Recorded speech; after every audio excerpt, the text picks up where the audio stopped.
Yaorana, bonjour à toutes et à tous. Nous sommes ici rassemblés donc pour parler pendant 2 heures quasiment de l'excellence pour la gastronomie, les arts de la table, la restauration polynésienne.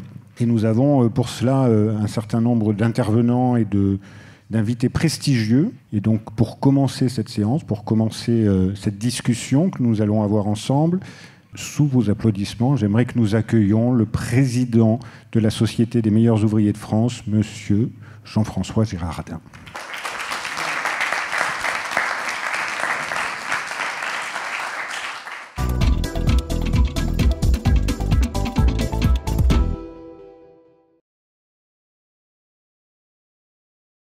Donc on va commencer sur 2 petites dizaines de minutes avec toi, Jean-François, pour discuter un petit peu, te connaître un peu mieux la Société des meilleurs ouvriers de France. Et donc déjà, est-ce que tu peux, en quelques mots, déjà te présenter, nous indiquer, parce que tout le monde ne te connaît pas forcément, quel est ton parcours, quelle est ton expérience?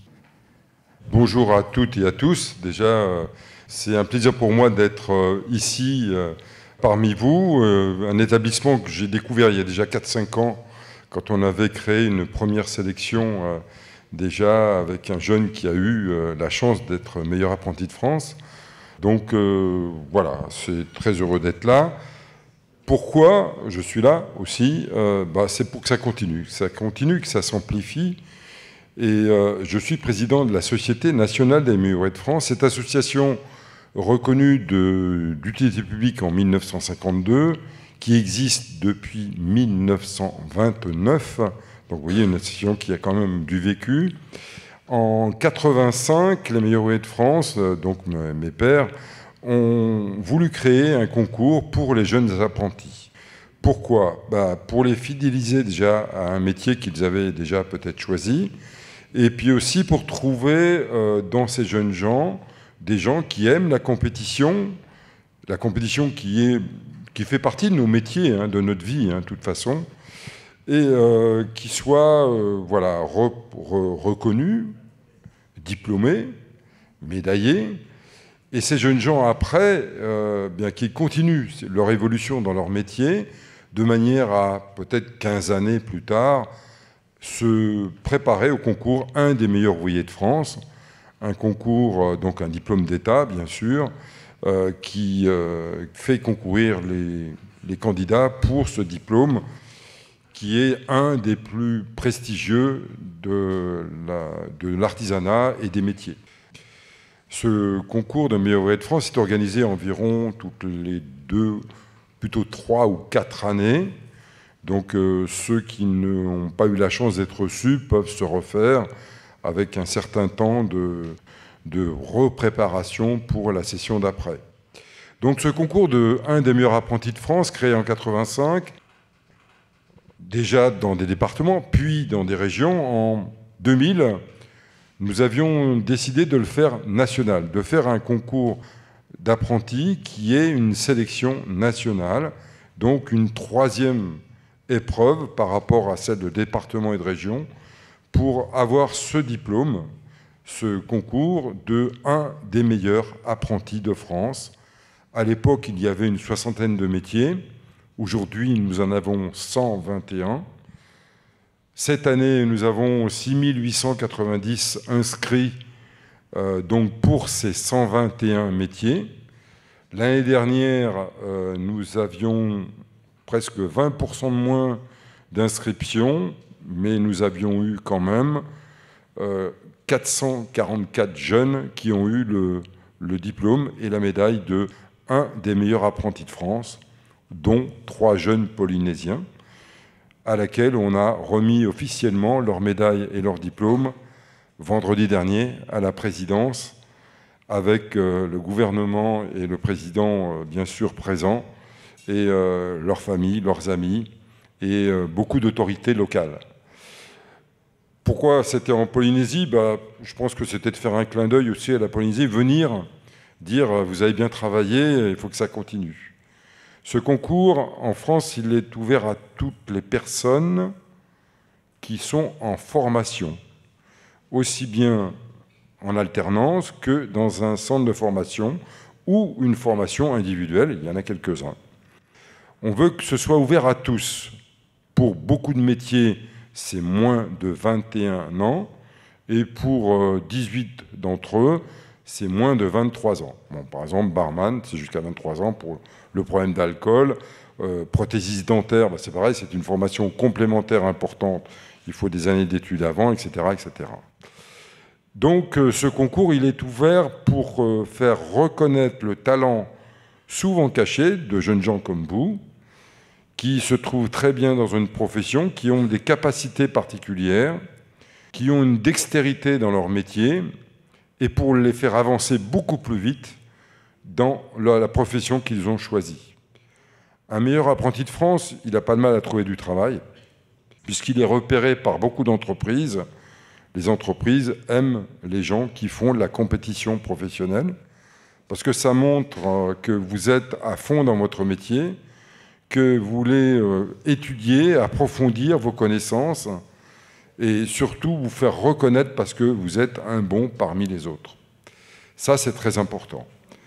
Et puis, vous savez, quand vous êtes bien encadré dans des entreprises de qualité, vous allez certainement apprendre beaucoup mieux votre métier et vous allez progresser, bien sûr, beaucoup plus vite dans votre profession. L'intérêt, c'est de faire comprendre à la jeunesse que la réussite, elle n'est pas comme ça, par le choix du hasard sur vous. Allez, je pense, proposer aux gens qui aiment travailler, qui travailleront beaucoup. Alors vous me direz, il y en a certains, ils vont travailler plus que les autres parce que ouais, ça rentre moins bien, mais c'est pas grave. L'intérêt, c'est de mettre tous les atouts de son côté. Quand vous êtes en compétition, vous allez forcément avoir des gens autour de vous qui vont vous conseiller, qui vont vous entourer pour que vous réussissiez le mieux possible. C'est ce qu'on appelle l'esprit d'équipe. Et l'esprit d'équipe, il est primordial pour plein de choses. Il y a aussi la vie. Il faut être raisonnable dans la vie, il faut prendre soin de sa santé.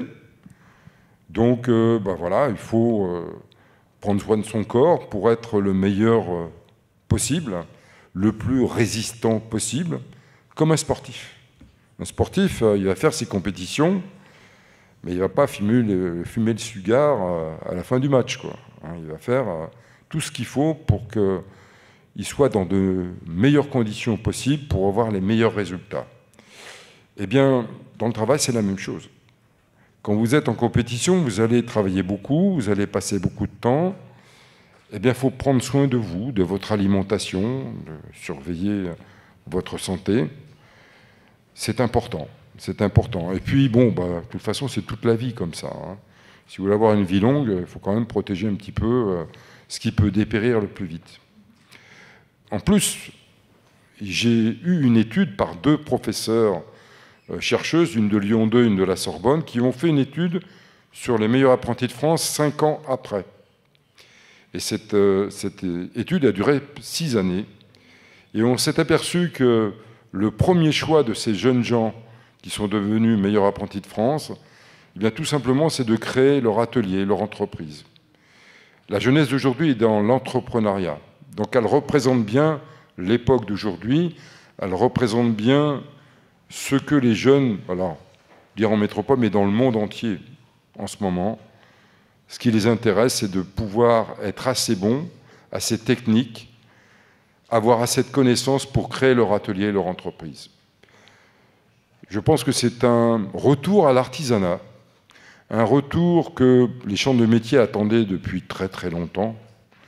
Et ces dernières années, on a vu un regain important pour la jeunesse de venir dans tous ces métiers d'art, dans ces métiers de l'artisanat, dans ces métiers du bâtiment, parce qu'il y a du travail, bien sûr, mais on veut aussi que vous soyez les meilleurs dans le temps, c'est-à-dire devenir chef d'équipe, pourquoi pas ingénieur, pourquoi pas créateur, etc. Parce qu'on a besoin d'une jeunesse qui soit créative, qui ait de l'ambition, et tout ça, c'est bon pour l'économie de votre pays, de notre pays.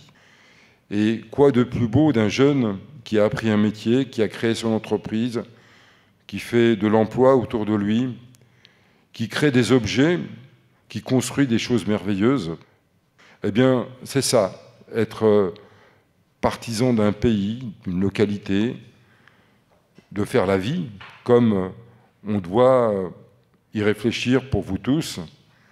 Et notre ambition, nous, Meilleur de France, c'était de trouver les jeunes les plus compétents, les plus courageux, et ceux qui ont du talent, ceux qui n'ont pas aperçu qu'ils avaient peut-être encore du talent, mais leur proposer des compétitions justement pour sortir de l'ombre et devenir l'un des meilleurs. Voilà à peu près ce que nos aïeux ont pensé pour nous aujourd'hui, et je pense que ça a mis beaucoup de temps à revenir un peu d'actualité. Vous savez que depuis les années 70, 80, 90, l'artisanat et l'attirance pour les métiers, ce n'était pas vraiment le premier choix des jeunes, souvent par défaut ou par classement. Je pense que ça a été une très grosse erreur. On a besoin de gens intelligents dans l'artisanat, on a besoin de gens qui font des études, on a besoin de créateurs, on a besoin de gens qui font du style. Je pense au métier de la mode, je pense au métier d'art. La diversité est très très grande dans l'artisanat. Nous, aujourd'hui, on parle un peu plus des métiers du tourisme, de la culture culinaire. Ces métiers qui attirent les jeunes, qui quelquefois les rebutent après, parce que c'est pas facile ces métiers-là non plus. On a des horaires, on a du travail, beaucoup, intensif. Et moi, j'ai choisi la cuisine, j'avais 15 ans. Par hasard, j'ai vu une annonce dans le journal, et comme à l'école, j'étais pas trop bon, j'étais dyslexique un peu quand j'étais enfant, et c'était un peu compliqué. Et j'ai dit à mes parents, je veux faire la cuisine. J'ai vu qu'il y avait une annonce pour un apprenti. Donc mes parents m'ont accompagné chez ce patron, qui avait une étoile au Michelin, déjà à l'époque. C'était en 69, une belle année. Et mes parents ont dit, de toute façon, il va rester 15 jours, il va revenir, et puis on n'en parlera plus. Manque de peau, c'était quelque chose qui me plaisait complètement. Pourquoi ? Eh bien, parce que je vivais pas comme les autres gens. J'avais choisi une vie qui était complètement différente. Je n'irais pas travailler que le matin. Non, je travaillais le matin, le soir. J'avais jamais de samedi, dimanche, mais c'est pas grave. J'avais de lundi, mardi, tout le monde travaillait, j'étais tranquille. J'étais devenu quelqu'un de différent. Et c'est ça qui m'a fait choisir ce métier, parce que c'est vrai que c'est un métier différent, comme plein d'autres, dans le domaine de la santé, dans le domaine de l'agriculture, etc., etc. On a des horaires ou des modes de vie qui sont différents, décalés par rapport à la moyenne qu'on peut dire, qu'on peut appeler peut-être une moyenne, c'est pas sûr. Il faut vous sentir bien, il faut aimer ce que vous faites, et puis vous dire, de toute façon, je vais le faire un moment, puis on verra bien après. Et puis après, quand vous voyez que vous êtes bon, c'est pas facile au départ, hein. On ne vous le dit pas tout de suite. Mais quand vous voyez que vous avez des aptitudes, qu'on commence à vous donner des responsabilités, ah oui, c'est déjà mieux. C'est déjà mieux. Et puis, vous savez, un apprenti, moi je suis rentré à 15 ans, 16 ans, il y avait un apprenti plus jeune qui rentrait. J'étais content parce qu'il était plus jeune que moi et j'en savais déjà beaucoup plus que lui. Je commençais déjà à m'intéresser, à transmettre ce que je savais, ce que j'avais appris. Et ça, la transmission de ce que vous avez appris, c'est formidable. De donner quelque chose de vous-même, que vous avez appris, souvent avec peine, avec difficulté, et de le transmettre à quelqu'un de plus jeune. C'est là que vous allez comprendre que vous êtes vraiment utile. Voilà, vous n'êtes pas n'importe qui. Vous êtes quelqu'un qui peut apprendre quelque chose à quelqu'un. Et ça, on se dit, ça c'est pas mal. C'est pas mal. Et plus tard, ça fait que s'embellir, que prendre de l'importance. Et puis après, il y a des filières. Alors, soit vous voulez aller à fond au sommet de votre métier, il faut travailler beaucoup, c'est passionnant. Nous, dans l'hôtellerie, la restauration, nous avons la chance, nous pouvons voyager dans le monde entier, découvrir le monde, croiser des gens importants, moins importants, des gens passionnants, faire notre vie, faire notre culture. Et là, si on n'a pas trop bien appris à l'école, après tout, c'est pas bien grave. La géographie, l'histoire, vous avez toute la vie pour l'apprendre. Et si vous en faites partie, c'est encore beaucoup mieux. Merci.